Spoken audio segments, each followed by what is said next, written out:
नमस्कार दोस्तों, हमारे गुजराती में एक कहावत है कि अस्थिर हो कदम जेना એને કદી રસ્તો નથી જડતો, अस्थिर हो कदम जेना એને કદી રસ્તો નથી જડતો, અડગમનના માનવીને હિમાલય પણ નથી નડતો, અડગમનના માનવીને હિમાલય પણ નથી નડતો।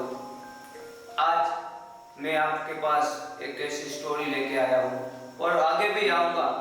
ऐसी स्टोरियाँ जो युवाओं के लिए, जो युवा जब जीरो में से जो हीरो बने हैं, जो हमारे आदर्श बने हैं, ऐसे युवाओं की स्टोरी में आपके पास हर बार में आपके पास लेके आने वाला हूँ। क्यों? क्योंकि हम देख रहे हैं कि हर एक युवा भी फंसा हुआ है।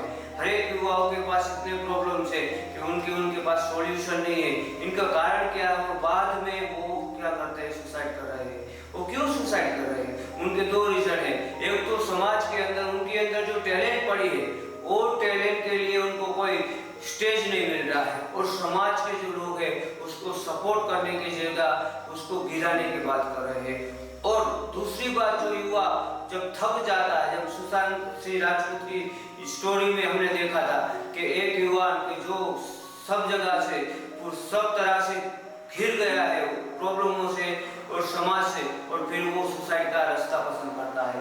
ऐसे ही हमारे जीवन के अंदर बहुत प्रॉब्लम आते हैं, लेकिन उनका हमारे पास जो क्वेश्चन है उनका आंसर नहीं होता है, और हम जो रास्ता है वो सुसाइड का या कोई भी पसंद कर लेते। तो ये चीज हम नहीं करें। जो हमारे पास पॉजिटिविटी होगी, और ये जो भी मैं कहानी आपको बताने जा रहा हूँ, उन लोगों के जीवन में भी इतने प्रॉब्लम और इतने ही सब जो समस्याएं थी, लेकिन उनके पास कुछ आदर्श थे, कुछ उनके पास संघर्ष थे, और कुछ आदर्श व्यक्तियों को जीवन में उन्होंने उतारा था, उनको अपना आदर्श बनाया था, और वो आगे बढ़ सके। इसलिए हमारे जीवन के अंदर जो अगर ऐसे व्यक्तित्व जीवन हम जानते हैं, और ऐसे व्यक्तित्व जीवन के हम अपने जीवन में उनके जो जीवन है उस हम उतारेंगे, तो हमारे जीवन के जो प्रॉब्लम है उसमें हमें रास्ता मिलेगा। जो ऐसे महापुरुष डॉक्टर अब्दुल कलाम से, स्वामी विवेकानंद है, अक्षय कुमार की स्टोरी जानते हैं, डॉक्टर जे.जे. रावल की स्टोरी जानते हैं, या अन्ना हजारे की स्टोरी जानते हैं। बहुत से ऐसे युवा कि जो पहले कुछ नहीं थे, और ना उनका कोई ऐसा कोई वजूद था कि उसके फैमिली में से कोई इतना टॉप में होगा, फिर भी वो देश के सर्वोच्च और पूरे वर्ल्ड में जिन्होंने नाम बनाया। तो ऐसे व्यक्तित्व की आज मैं जो बात करने वाला हूँ, नरेंद्र मोदी साहब की। पीएम वो देश के बने, इतनी बात महत्वपूर्ण नहीं है, लेकिन पहले वडनगर में 17 सितंबर 1950 में उनका जन्म हुआ, और बहुत मिडिल क्लास में उनका जन्म हुआ। और मैं स्टोरी में आपको क्यों बताने जा रहा हूँ कि एक युवा जो जब 1992 में जब बाबरी मस्जिद गिराई गई, तब एक लाइन में खड़ा हुआ एक कार्यकर्ता आज राम मंदिर की भूमि पूजन कर रहा है। जो 317 की बात थी, जो कश्मीर के अंदर कलम हटाने की बात थी, जब उस युवा ने जब वो बात की थी, और आज वो युवा वो करके दिखा रहा है। आज हमारे युवाओं के सामने बहुत सारे प्रॉब्लम है। वो नरेंद्र मोदी, मैं सब युवाओं को ये कहना चाहता हूँ कि अपना जीवन के आदर्श तो नरेंद्र मोदी साहब को, हमको कहीं भटकने की, कहीं जाने की जरूरत नहीं है। नरेंद्र मोदी साहब का जीवन आप सर्च कीजिए, बहुत सर्च कीजिए, आपका जीवन के हर एक प्रश्न का जवाब उनके जीवन में से मिल जाएगा। उनकी जो कठिनाइयां, उनके जो प्रश्न है, उन्होंने कैसे हल किया है, हमारे जीवन में भी ऐसी ही बातें जुड़ी हुई है, और हम वो सारी परिस्थिति में हम आ जाते हैं। और तब हमें क्या करना चाहिए? अगर हम उनका पूरा जीवन पढ़ेंगे और उनका पूरा जीवन जानेंगे, तो हमें हर एक बात का जो है आंसर मिलेगा। आज मैं मोदी साहब की बात इसलिए आपको बताने जा रहा हूँ कि हमारा युवा जो भटका हुआ है उसको एक मंजिल मिलेगी।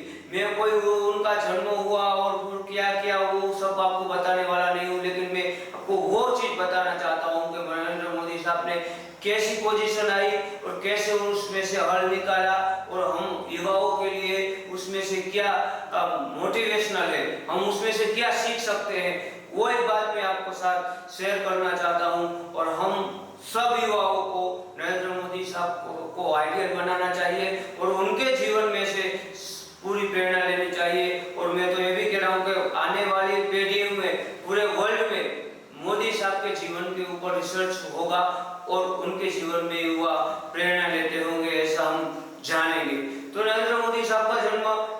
मिडिल क्लास फैमिली में हुआ और बचपन से वो बहुत सीधे थे और देश प्रेम बचपन से उनको स्कूल के टाइम से भरा हुआ था उनके अंदर। फिर वो अपने काका की जो चाय की होटल थी वो रेलवे स्टेशन पे, वहाँ पे वो चाय का काम भी उन्होंने किया।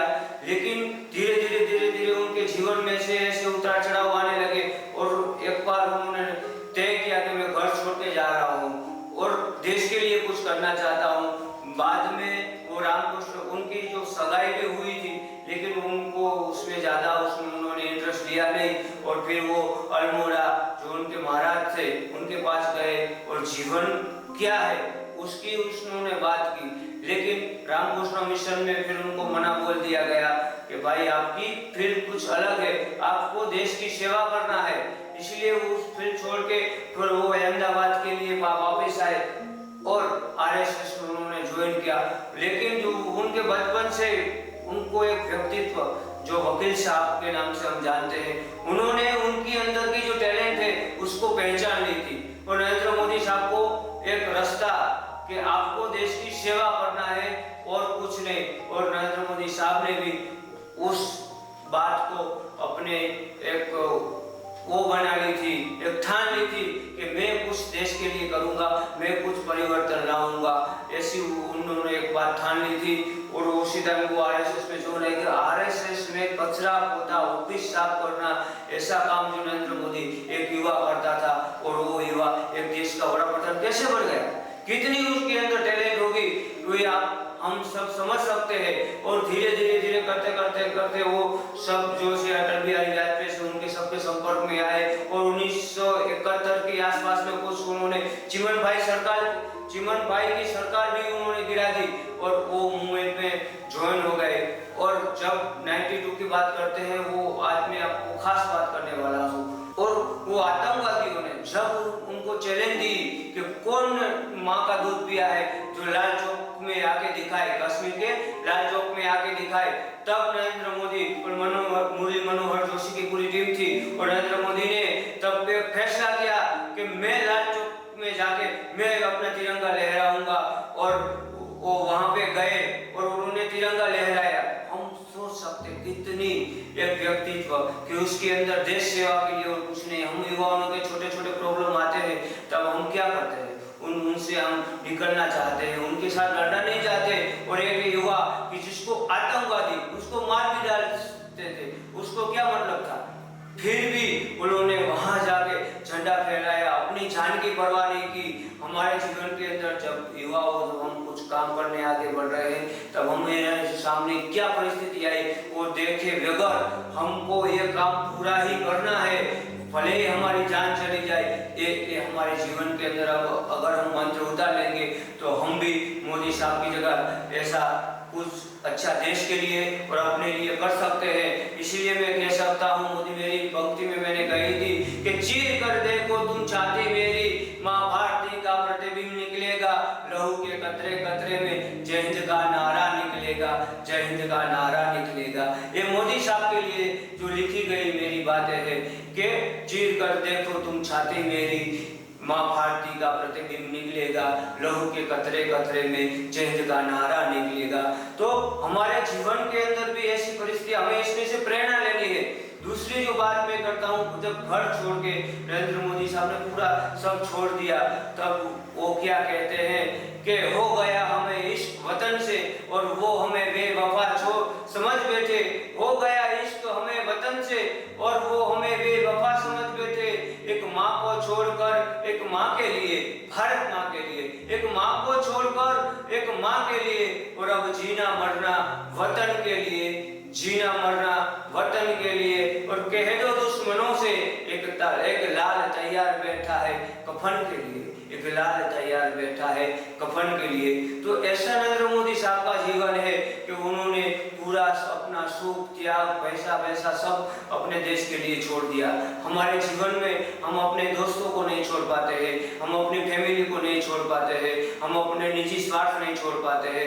हमारे जीवन में हमें ये प्रेरणा लेनी चाहिए कि जब देश की बात हो, जब कुछ अच्छाई की बात हो, तब हमारे सारे जो लोभ मोह हमको सब त्याग कर देना चाहिए, तो हम अपनी मंजिल मंजिल तक पहुंच सकते हैं। दूसरी बात जो हमारे नरेंद्र मोदी साहब के जीवन में हमें प्रेरणा लेने वाली बात है कि उन्होंने जब 2002 में वो बड़ा प्रधान मुख्यमंत्री बने, उसके पहले भी गोधरा कांड हुआ और केशुभाई पटेल को उन्होंने मुख्यमंत्री बनाने में मुख्य हाथ उनका था, और उसी टाइम में उनको गुजरात बाहर निकलने का आदर्श दिया गया कि जो व्यक्ति ने वो कच्छ के अंदर की परिस्थिति पटल बदल के और अच्छा कच्छ का निर्माण किया और गुजरात का सीएम जिसने बनाया, उसी व्यक्ति को अगर गुजरात निकालने की बात होती है तो हमारे समाज के अंदर हमारे ऐसे मित्र भी होते हैं कि जिसका हम भला चाहते हैं फिर भी वो ही हमारे दुश्मन बन जाते हैं। तो ऐसी परिस्थितियों में हमें क्या करना चाहिए, वो हमें मोदी साहब के जीवन में से उनमें से हमको एक बात को समझना है और हमारे जीवन के अंदर जो भी प्रॉब्लम आते हैं उसमें से हमें क्या सीख मिलती है ये हमें उसमें से देखना है। और फिर वे गुजरात के सीएम बने। सीएम टाइम में उन्होंने गुजरात का कितना विकास किया और कितने काम हुए, लेकिन एक टाइम ऐसा भी आया था कि जब लगता था कि अब नरेंद्र मोदी साहब का करियर खत्म होने वाला है, उनकी चारों ओर आलोचना होने लगी थी और उसी टाइम में उन्होंने एक ऐसा दाव खेला, एक ऐसा वो डाला कि वो खुद पीएम की उम्मीदवार जब जाहिर किए गए तब सब सोच में पड़ गए थे कि नरेंद्र मोदी देश का पीएम होगा कैसे।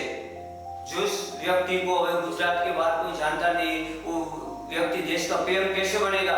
और नरेंद्र मोदी साहब ने तब कहा था कि मैं एक दिन देश का पीएम बन के दिखाऊंगा, और वही बात जब मीडिया में आई तब मीडिया में भी हंसी उड़ रही थी कि कैसे शक्य है जो बीजेपी के पास 13 से 17 राज्यों के अंदर कोई भी उसका कैंडिडेट नहीं है, ऐसी हालत में एक युवा एक नरेंद्र मोदी ऐसी बात कर रहा है कि मैं देश में सरकार बनाऊंगा।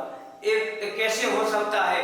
लेकिन एक व्यक्ति ने जो ठान ली थी और उनकी मेहनत उस टाइम की, मैं तो नीच पढ़ता था कि 18 घंटे वो काम करते थे सभी देश में राज्यों में, वहाँ वो घूमते थे और उस टाइम में उन्होंने सब घूम के और इतनी मेहनत की, इतना प्रचार किया और उनके अंदर जो एक ह्यूमैनिटी, एक देश प्रेम, एक उनके अंदर सच्चाई जो पड़ी थी, उसके कारण पब्लिक ने उनको चुना और वो देश के बड़ा प्रधान बन गए।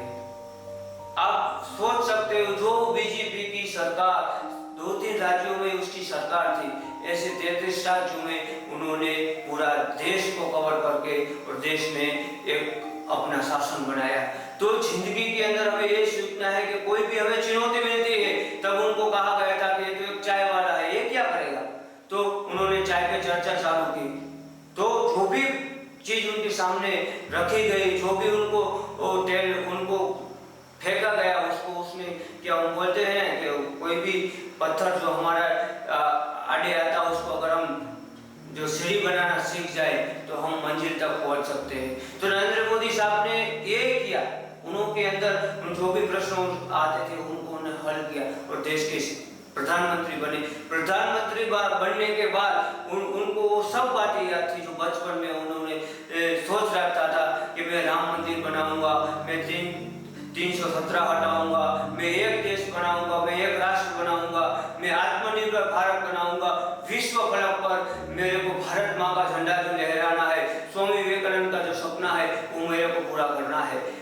वही परिस्थिति के अंदर वो काम करते गए। लेकिन दूसरी एक बात जो मैं युवाओं को कहना चाहता हूँ वो बहुत प्रेरणादायी है कि जब दूसरी बार चुनाव की जब बात चल रही थी तो मोदी साहब को पूरी तरह से घेरा गया, पूरा विपक्ष, पूरा सब जितनी भी पार्टियां हैं वो सब इकट्ठी हो गई और एक साइड में पूरा विपक्ष और एक साइड में नरेंद्र मोदी और पूरी पार्टियां थी। तब ऐसा लग रहा था कि इस साल तो मोदी साहब की सरकार भी चली जाएगी और मोदी साहब भी चले जाएंगे, सबको ऐसे लग रहा था कि, लेकिन जो उनके अंदर स्वामी विवेकानंद के विचार पड़े थे कि हमें जितना भी कोई महान व्यक्ति बनता है उतनी कठोर परिश्रम में से उसको पसार होना पड़ता है, उसमें से उसको चलना पड़ता है, उतनी महान सिद्धि मिलती है।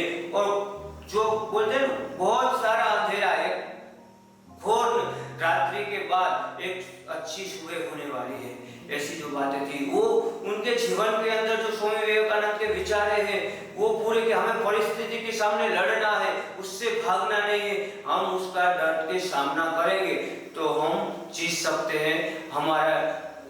हमारी जो सक्सेस है वो निश्चित है।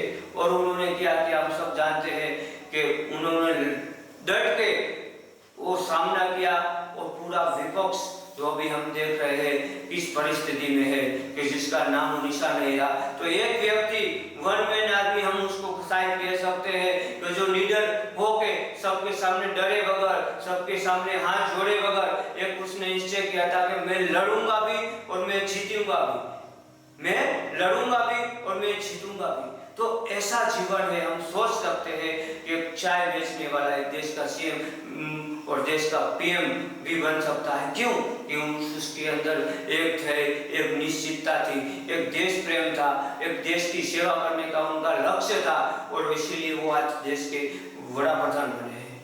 हम ऐसे ही हम बात करते हैं, लेकिन हमारे जीवन के अंदर ऐसी परिस्थितियां, हम नरेंद्र मोदी साहब का जीवन के ऊपर पूरा रिसर्च करेंगे तो हमको पता चलेगा कि आज वो व्यक्तित्व खाली इंडिया लेवल नहीं, पूरे वर्ल्ड लेवल पे आज जिसकी बात हो रही है, जैसे स्वामी विवेकानंद की पूरे वर्ल्ड में उसके पहले का उनका जीवन क्या था कोई नहीं पहचानता था, कोई उन्हें नहीं जानता था।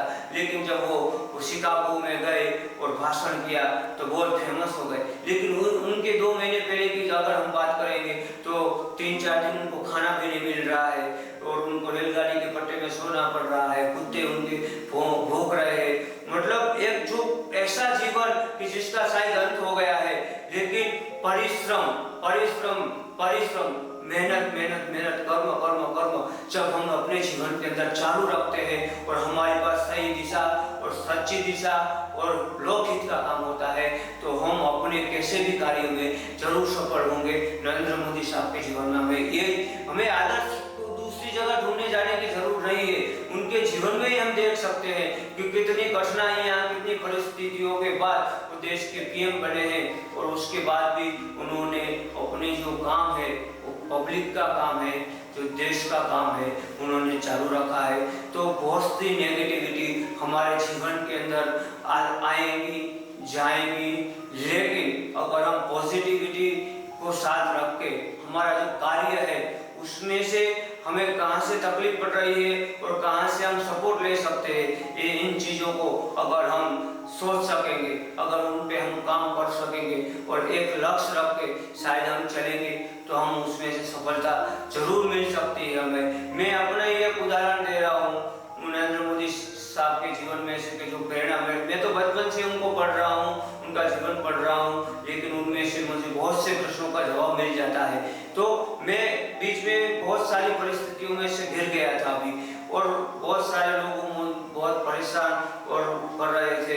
उसी टाइम नरेंद्र मोदी साहब ने अपने बीच में सुना होगा जो कारगिल युद्ध की बात की थी अटल बिहारी की, के जीवन के अंदर जो व्यक्ति अहित करना चाहते हैं उनके साथ तुम कितना भी समाधान करोगे, उनके साथ तुम कितने भी मित्रता रखोगे, फिर भी वो सुधरने वाले नहीं है। जो व्यक्ति को अहित करने का सोचते हैं उनके साथ तुम्हें लड़ना ही होगा। अगर उनके साथ तुम लड़के उनको हराओगे नहीं तब तक वो सुधरने वाले नहीं है। वो कारगिल युद्ध के बारे में उन्होंने बात की थी, लेकिन ये आज के युवाओं के लिए बहुत प्रेरणादायी ये बात है, क्योंकि हमारे जीवन में यही बात बारंबार आती है कि हम जो भी अहित करते हैं लोग उनके सामने लड़ना होगे, या तो हम वहाँ से छोड़कर भाग जाते हैं, या तो फिर हम अपना कार्य छोड़ देते हैं, या तो फिर उसके साथ समाधान कर लेते हैं और आगे जाके भी हमारे जीवन में बहुत सारी नुकसानियाँ आती हैं। इसीलिए वो जो बात नरेंद्र मोदी साहब ने की थी वो बहुत आज के युवाओं के लिए प्रेरणादायी है कि हमारे जीवन के अंदर जो भी है वो ऐसे अहित करने वाले व्यक्ति है उनके साथ हमें लड़ना ही पड़ेगा और लड़े बिना जीत का कोई मतलब नहीं है। इसीलिए हमारे युवा, कोई भी युवा कुछ भी सोच सकता है, लेकिन जब तक वो कार्य नहीं करेगा, मेहनत नहीं करेगा। नरेंद्र मोदी साहब का पूरा 50 साल का जो करियर है वो पूरा मेहनत से और पूरा प्रॉब्लम से भरा हुआ है, लेकिन उसके अंदर उन्होंने जो पॉजिटिव लोगों के संपर्क में आए, वो चाहे अब्दुल कलाम साहब हो, चाहे वो अटल बिहारी जी हो, चाहे वो आडवाणी हो, उन सब पॉजिटिव व्यक्ति के वो जीवन के आधार पे और बहुत सारे विवेकानंद के विचारों को वो मानते हैं, वो उन सब को उन्होंने जीवन के अंदर उतारा और आज वो देश के सर्वोच्च पद पर है। इसलिए हमारे युवाओं को हम उनको राजकीय पक्ष के छोड़कर भी हम उनको अपना आदर्श बना सकते हैं। और उन्होंने जो एक बात कही थी, मैं जब स्कूल में पढ़ता था मैंने सुनी थी कि एक व्यक्ति को उन्होंने पूछा, वो ब्रेड खा रहा था, भाई तू ब्रेड खा रहा है, तेरे हाथ में तो कुछ है नहीं। वो हाथ में ऐसे लगा लगा के खा रहा था, उन्होंने पूछा तेरे हाथ में तो कुछ है नहीं। तो उसने कहा मैं सोचता हूँ कि इधर अभी नमक है तो नमक लगा लगा के खा रहा हूँ मैं। तब मोदी साहब ने उसका जवाब दिया था कि तू ऐसा भी सोच सकता है कि इधर बटर तेरे हाथ में है, तो सोचना ही है तो कुछ अच्छा सोचो कि मैं बटर लगा के खा रहा हूँ। सोचना है कुछ बड़ा सोचो, बड़ा सोचो और बड़ा करो और उस पे मेहनत करो तो तुम जरूर सफल होगे। तो हमारे जीवन के अंदर बहुत सारी ऐसी परिस्थितियां आती हैं और आज के युवाओं को खास बहुत सारी परिस्थितियों से हमें गुजरना है, बहुत सारे प्रॉब्लमों से हमें गुजरना है। और समाज के जो नेगेटिव व्यक्ति हैं उनके साथ हमें लड़ के, और जो पॉजिटिव व्यक्ति जो हमें सपोर्ट करना चाहते हैं शायद उनके पास हम नहीं पहुंच पाते हैं तो हम निष्फल हो सकते हैं। लेकिन जो पॉजिटिव व्यक्ति हैं उनको हम अगर ढूंढ लेंगे जो हमारे जीवन के अंदर, तो नरेंद्र मोदी साहब की तरह हम भी अपना जीवन एक उन्नत बना सकते हैं और अच्छा बना सकते हैं। कोरोनाની મહામારીમાં દેશનું સુકાન કરતો એ નરેન્દ્ર મોદી પણ गुजराती, ऐसे हमारे मोदी साहब और उनके बारे में उनका जो सपना है वो हम सब युवा पूरा करेंगे। ऐसा आज उनका जो संकल्प है वो हम लेके बात को पूरी करेंगे।